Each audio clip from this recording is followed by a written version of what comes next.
kutoa taarifa ya ajali ya usalama barabarani iliyotokea jana tarehe 29 Septemba 2025 majira ya saa 5 usiku katika eneo la Seketwa, kata ya Ihanda, tarafa ya Gwao, la Mbozi, mkoa wa Songwe, katika barabara kuu iendayo Tunduma Mbeya Tunduma.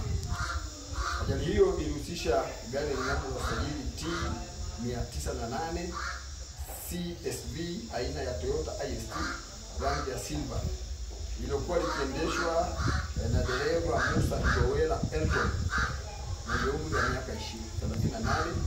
Huyu ni fundi ujenzi na mkazi wa Tunduma, wilaya ya Momba, ambaye alikuwa anatoka kijiji cha Shiwinga kuelekea Tunduma.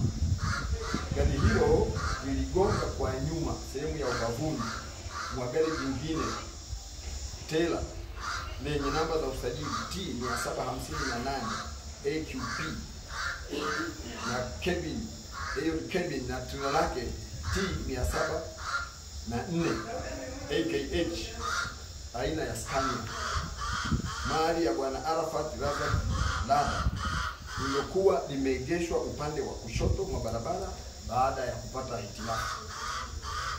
Lilikuwa likitokea Dar es Salaam kuelekea Tunduma na kusababisha vifo vya watu wawili, ambao wa kwanza ni Queen Watson Sampamba mwenye umri wa miaka 36 na Was Badon Mgala mwenye umri wa miaka 42. Wote ni wafanyabiashara na wakazi wa Tunduma, wilaya ya Momba. Aidha, katika ajali hiyo dereva wa gari dogo Musa Joela aliumia sehemu mbalimbali za mwili na anapatiwa matibabu katika hospitali ya wilaya ya Mbozi, huku magari yote mawili yakiwa yameharibika vibaya. Baada ya ajali hiyo ya kwanza, dakika chache baadaye, sehemu hiyo hiyo ilitokea ajali nyingine iliyohusisha gari lenye namba za usajili T 425 EEV aina ya Toyota Surf Habito yenye rangi nyeusi, iliyokuwa ikiendeshwa na Bwana Abdul Lugano Makapesa mwenye umri wa miaka 50. Huyu ni mfanyabiashara na ni mkazi wa Mpemba, wilaya ya Momba, ambaye alikuwa anatokea mkoa wa Mbeya kuelekea Tunduma.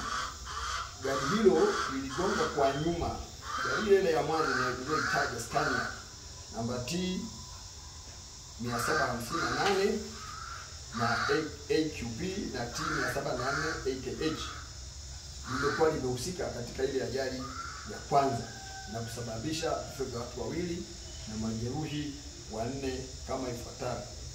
Waliofariki ni Emmanuel John Mwangemile mwenye umri wa miaka 55 na Emmanuel Martin Kandonga, huyu ana umri wa miaka 50 na ni afisa elimu wa kata ya Mpemba, wote wakazi wa Mpemba, wilaya ya Momba. Majeruhi 4 katika ajali hiyo, wa kwanza anaitwa Winfrida Bakari Mwandule, umri wa miaka 30, Melisenti John Kimpa mwenye umri wa miaka 41, Sus Mwakabonga, huyu ana umri wa miaka 28, Elisha Matata Sindwani, umri wa miaka 30, wote wafanyabiashara na wakazi wa Mpemba, wilaya ya Momba. Majeruhi wote wanapatiwa matibabu katika hospitali ya rufaa ya mkoa wa Songwe. Taarifa kwamba wanaendelea vizuri, afya zao zinaendelea kuimarika. Chanzo cha ajali hiyo zote mbili ni mwendo kasi kwa Toyota Surf pamoja na gari ndogo, lakini dereva Abdul Mwakapesa wa gari hii ya pili Toyota Surf alitoroka mara tu baada ya tukio, na jeshi la polisi linaendelea jitihada za kumsaka ili aweze kupatikana na kufikishwa katika vyombo vya sheria. Jeshi la polisi ya mkoa wa Songwe tunapenda kutoa wito kwa madereva wote wanaotumia barabara kuu hii ya Tunduma Mbeya Tunduma na barabara nyingine kuwa makini na kuzingatia sheria, alama na michoro ya usalama barabarani, kwani barabara hiyo ni mbamba na magari bado ni mengi. Mkijua kabisa kwamba mkoa wetu ni lango la SADC, watu na magari mengi, containers zinaharibika barabarani, kwa hiyo wanapaswa kuchukua tahadhari ya hali ya juu sana. Sisi kama jeshi la polisi mkoa wa Songwe tutaendelea kuchukua hatua kali za kisheria kwa wale wote ambao wanakiuka sheria ya usalama barabarani. Niwatake wafuate sheria bila kulazimishwa.